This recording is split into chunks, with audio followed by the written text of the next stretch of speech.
This is the easy part of it.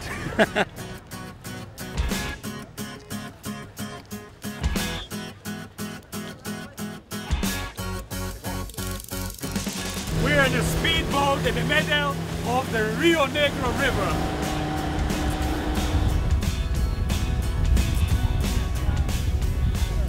So this is the black water and that one is the brown water. And we will be right between the two rivers that build the Amazon River. Whoa, look!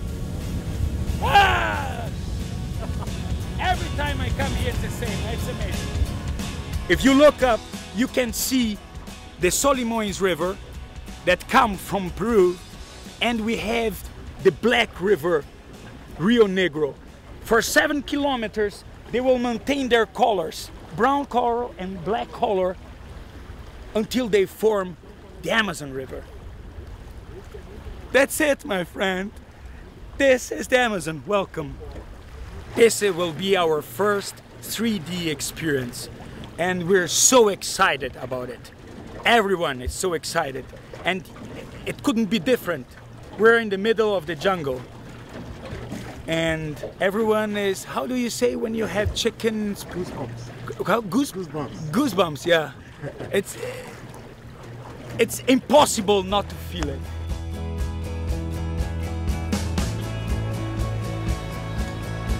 Okay, well, problems we're facing to start with is the mirrors fogging up. Sorry, you got a new home.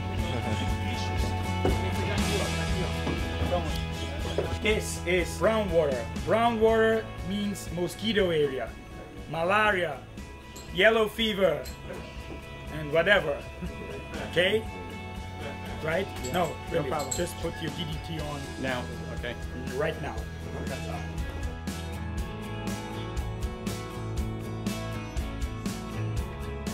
Just a little bit humid.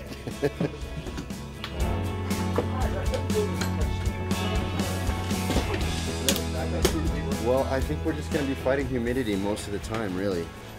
You know, as these computers and heat generating devices generate heat. Yeah, absolutely, turn it on. You know, the humidity inside of it's just going to make it perspire, and then we'll see what happens. This is probably the first time that these kind of cameras have actually been here in the Amazon and probably filming this kind of stuff. Is that right? Yeah, I think so. And this really lightweight, small configuration that travels really well, that can go deep in. Basically, we have two cameras. We have two SI2Ks. There's a 45-degree angle mirror right here. It's a special beam splitter mirror. And the horizontal camera, the one right here, you can come over to this side, you can kind of see it.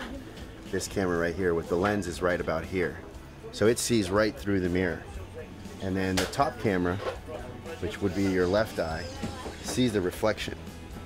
So therefore, when you look at the front, you can actually get two lenses to basically be inside of each other. So you can get really small distances, interaxial distances between the eyes. Are you taking this robot into the Amazon? Yes. Yeah? Yes, we are. We're going to try to do that. Well, this is quite a challenge, you know, because actually this is the most unpredictable and non-machine acceptable environment in the whole world. I am certain of this. If we can get through this first day with the electronics working, I'll feel a lot better, because I think the electronics are the scariest part of this shooting here with this humidity. And we knew that coming in. We knew that it was going to be very, very hard on the electronics. It's a well-known fact, shooting this level of humidity. Right here, this is actually the secret to stereo beam splitter rigs. Is you have a camera here, you have a camera here. This controls how much depth we're going to get into the scene, and you can see this camera move back and forth. That creates stereo. Right now, there's no stereo. As we go to here, that's almost 3 inches of stereo. That's very wide, and when we're doing close-ups, we'll be sitting way back here at about probably a ½ an inch interocular, and that's called interocular interaxial. So basically, the movement of this section of the camera here controls the, is that right, the depth Correct. of the 3D that we're going to see. Not the depth in relation to where it is on the screen. Right. It's how wide, how round. It's the volume of 3D. We like to say the volume of 3D, how volumetric it is. How much do you want me to leave behind you? Done this shot and I've just noticed there's some dust on the actual glass. So it's slowing us down a little bit. Yeah. That'll probably be out of screen anyway. Oh, there's one right there. Yeah. Can we do that again, Richard? Can we get this to do it again? Yeah.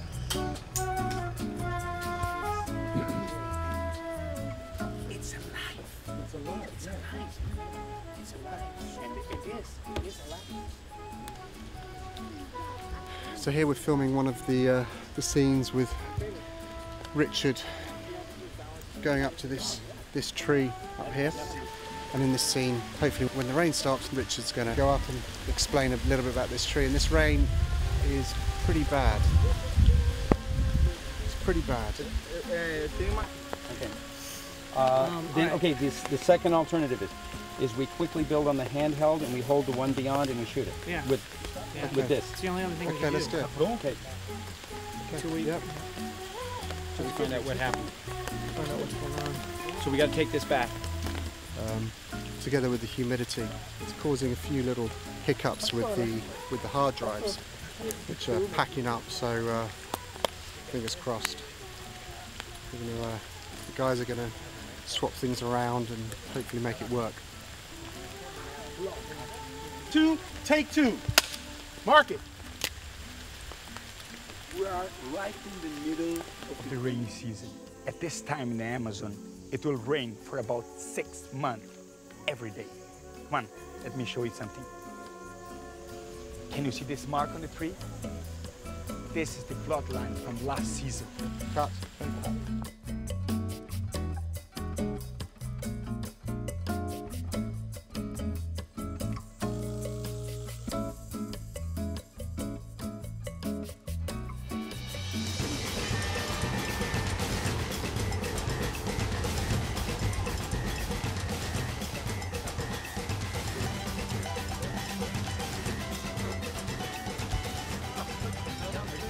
This is a giant earthworm, really big one. These guys could get like 1 meter. It's actually almost 1 meter 60.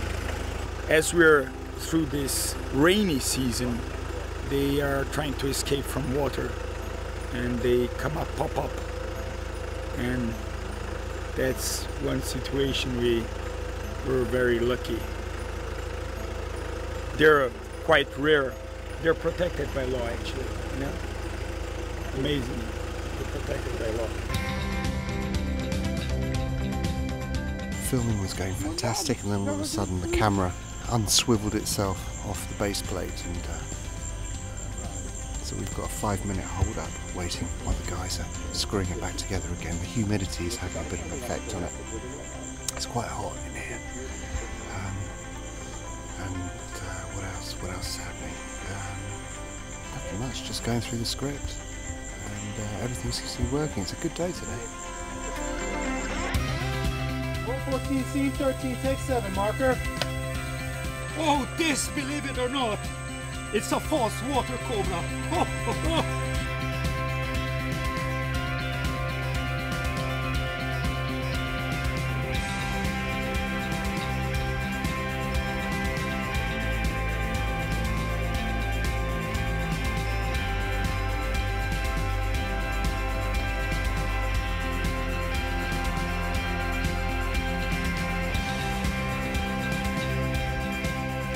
Action.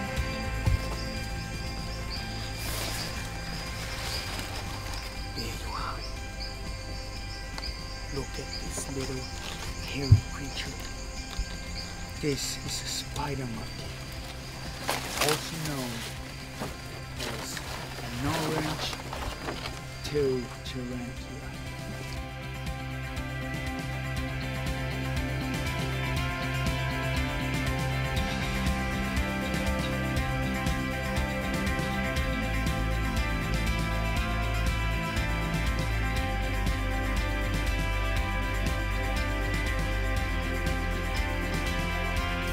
That was good. That was great. It was good to be able to view it live, even though it's not proper 3D, is it? It's anaglyph. Yeah, Anaglyph, it's which black and means white. that It's it's black and white, but so it's not the real thing as such. But it gives you a real, you can get a good perspective of what it kind of will look Yeah, like. you get a sense of it, and then we're shooting parallel, so we'll converge later in post. Yeah. But you get a sense of what the 3D, a Exactly. good sense actually of what it's Yeah. going to be like. I mean, it took 18 takes, but.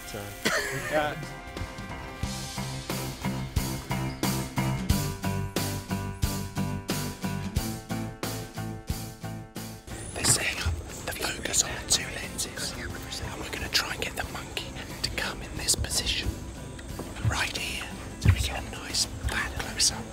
So that's how far to bring it.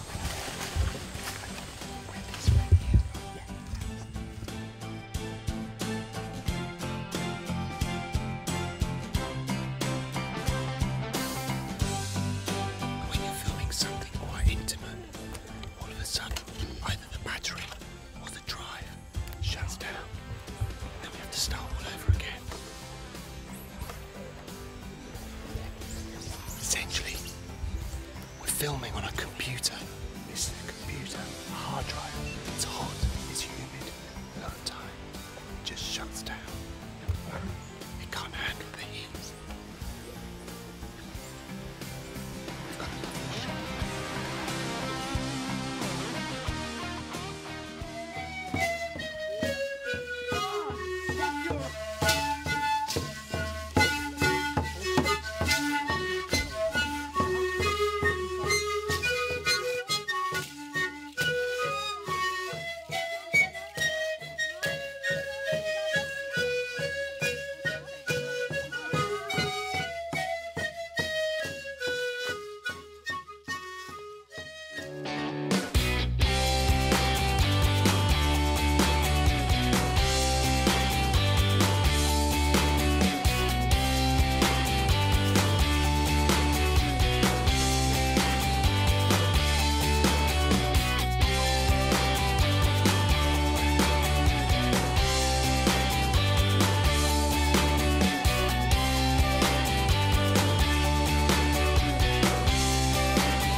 Grand illusions that it was going to be really simple, but in actual fact it's probably one of the hardest things I've ever done. Lenses fogging up, water everywhere, electronic equipment, batteries and drives, and it's amazing that modern computer technology actually worked. We had delays because of the rain and in the middle of the forest, but everything I think proved out appropriately, that we got shots in the middle of the jungle, which I don't think anybody else has done yet. Within a year, everybody's gonna be down here with new cameras and stuff, but we did it with SI and Element Technica small portable rigs. We had a great crew that got 2 or 3 hours of sleep a night, and we went for 6 days, slept in the middle of the jungle, and I think we had a great time. We got to see snakes, lizards, just about everything known to man. Bird, flap your wings. Whoa, water.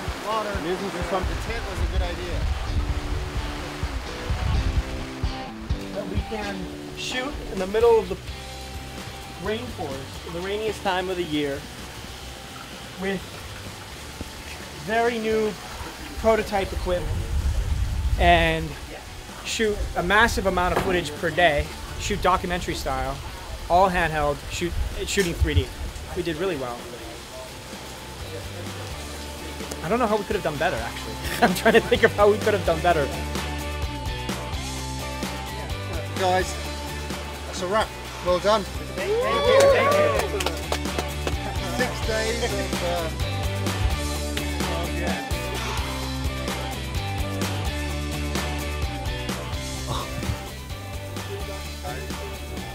Oh my God.